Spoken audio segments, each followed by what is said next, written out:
Hello, I'm Dr. Amar Chauhan, and trauma is one sport which cannot be taught without simulation. It cannot be taught didactically. So we have designed a Mulas patient, and we have given the name of trauma buddy.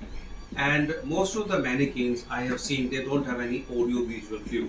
But this trauma buddy has audio visual clue also, so that you feel engaged and you feel more activated to do intervention.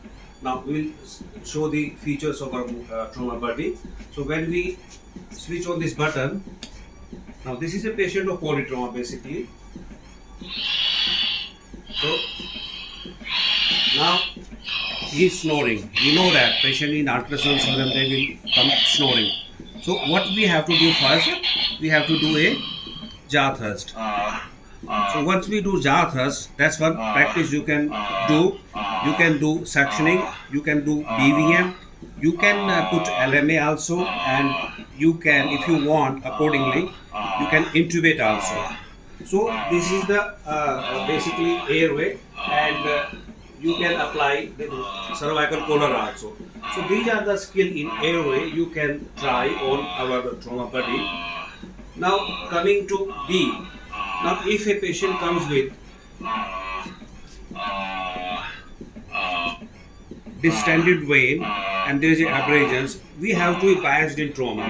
So we have to suspect either hemo or pneumothorax. So if I come there and try to do a chest compression, so you can see that when I press his rib, then there is some kind of sounds. He is in pain. So we now have to be careful that there is something which is wrong here.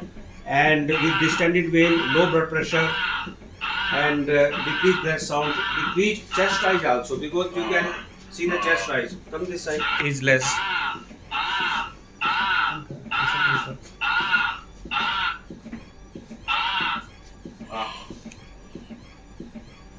So chest rise, if you notice, is less on the right side. So there is a diagnosis, high possibility. Of course, this is a clinical diagnosis. Is a tension pneumothorax. So once we do needle decompression, we have to do needle decompression then and there only, because that's our clinical diagnosis. But if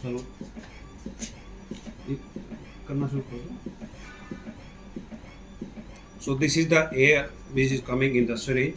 So now we have decompressed the tension, and now you can see the chest rise on the right side is also there.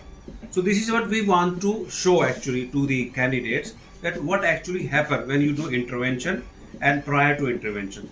Now that's a clinical diagnosis, but if you have time, you can show them this X-ray, and this shows pneumothorax. So this is the breathing part.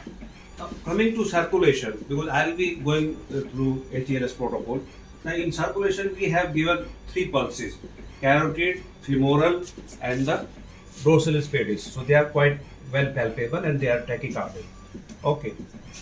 Now coming next, if you want to play no vein scenario, then we have given IO access. Sometimes you have to do IO access in a crashing patient. So that's what we need to teach our students. So this is the tibial tuberosity, and 2 centimeter on the anteromedial surface we will be going directly.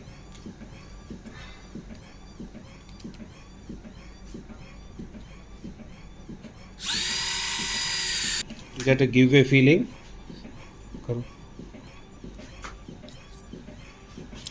So this is in like there is no peripheral vein. So this is like you can do IO access, and you can do more than one IO, like tibial and humeral also. Okay. Now again coming to the circulation. Sometime again you resuscitate, patient crashes again. So what is the regions? So region could be pelvic fracture. So you can show them this X-ray, ask them to interpret. So this shows there is a multiple rib fracture. So, and that's a very important skill, pelvic binder. So we have given greater trochanter also, because that is the place where you have to place the pelvic binder. And most of the time the greater trochanter is not there, and that is very important. Otherwise it will not be effective. Okay. And then of course urogenital bleed. So you show them this trauma buddy can be having penile bleeding also, so that you don't catheterize. So you can see the blood dripping there. Okay. Now again, sometime now, patient could be having catastrophic hemorrhage, maybe because of the gunshot or because of the trauma. So we have shown this catastrophic hemorrhage, and we have given the catastrophic hemorrhage scenario also. So you can see the hemorrhage coming, and now here you can apply the pressure. You can teach candidates how to apply the cat lubricate. Life-saving skill you can teach on trauma body as high as possible, as tight as possible.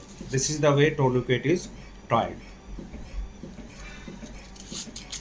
So our aim is to modernize trauma care in India also, because these things are not routinely available in India. So here we can teach them how to apply a cat tourniquet, and then you can write the timing also, and you can tighten the windlass.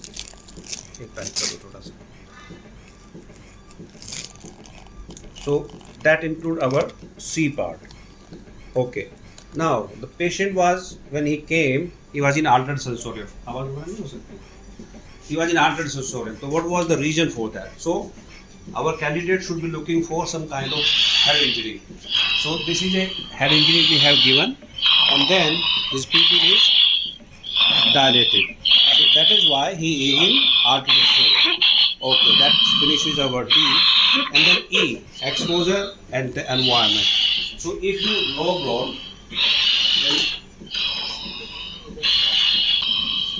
so for any hidden injury, you have to look at the back, and there you can find there's a hidden injury on the back. So basically our purpose is to teach, even if you are not teaching ATLS protocol, at least ABCD, so that the trauma can be learned and the patient can be treated in an effective manner.